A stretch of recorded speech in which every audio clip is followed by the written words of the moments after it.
Assalamualaikum warahmatullahi wabarakatuh. Saya Muhammad Hirul Alvan, NIM 149 dari PC akan mereview sebuah video yang bertema tentang Pemilu 2014.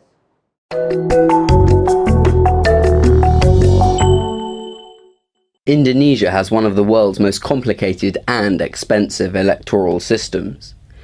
This year it will elect both chambers of its legislature and a new president in 2 or possibly 3 days of elections. Indonesia merupakan salah satu negara yang memiliki sistem pemilu yang sangat rumit dan termahal di dunia. Dan dalam tahun ini Indonesia akan menyelenggarakan 2 pemilihan, yaitu pemilihan presiden dan 2 pemilihan legislatif. President Susilo Bambang Yudhoyono will step down in October after reaching the 2-term limit. His replacement will be chosen in a lengthy process that could last up to 5 months. Joko Widodo, the popular governor of Jakarta, is the clear frontrunner, followed by former General Prabowo Subianto and Tycoon Abu Rizal Bakri. Presiden SBY saat ini akan berakhir masa jabatannya pada bulan Oktober. Batas maksimal memimpin Indonesia yaitu 2 periode. Salah satu kandidat terkuat saat ini yaitu Jokowi, yang menjabat sebagai gubernur Jakarta saat ini, dan diikuti oleh Prabowo, seorang politisi dan perwira militer, dan yang ketiga yaitu Abu Rizal Bakri, seorang pengusaha Indonesia. With 190 million voters, Indonesia is the world's 3rd biggest democracy after India and the United States.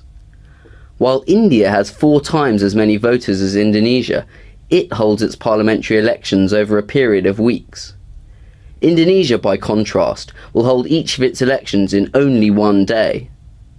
Still, because the country is made up of thousands of islands, it will take 1 month to collate the results. The first of these elections is on April the 9th, when Indonesians will choose a new House of Representatives. More than 6,000 candidates from 12 parties are standing for 560 seats.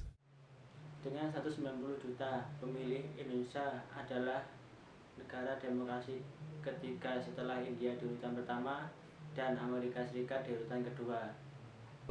India memiliki pemilih 4 kali lebih banyak daripada Indonesia, dan di India pemilu diadakan selama 5 minggu.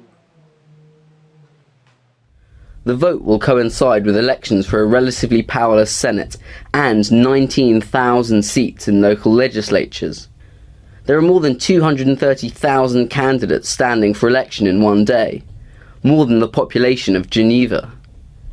The results of these elections are crucial because political parties can only nominate presidential candidates if they reach a threshold of 25% of the vote or 20% of the seats. If parties fail to make the grade alone, they can form coalitions.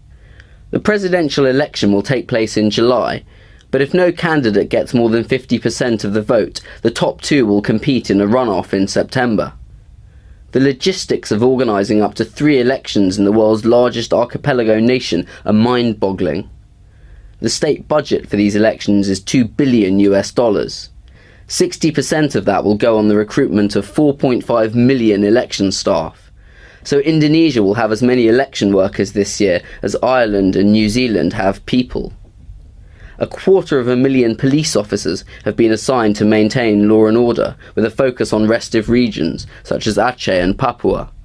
All members of the security forces are banned from voting to ensure their neutrality. The police is only one of 8 organisations tasked with overseeing the elections. There's the National Election Commission, the Election Oversight Body, the Honorary Election Organisation Council, the Broadcasting Commission, the Financial Transaction Reporting and Analysis Centre, the Corruption Eradication Commission, and finally the Constitutional Court. Somehow, in a country beset by corruption and woeful infrastructure, it all tends to work. The 3 national elections of the democratic era have been mostly peaceful, and the results accepted by the Indonesian people. At a time when democracy is under attack in many neighbouring countries, most expect Indonesia's elections to run smoothly again this year. Ben Bland, Financial Times, Jakarta. Jadi kesimpulan dari video tadi yaitu Pilpres 2014 adalah pilpres yang terumit dan membutuhkan dana yang sangat besar. Sekian dari saya. Wassalamualaikum warahmatullahi wabarakatuh.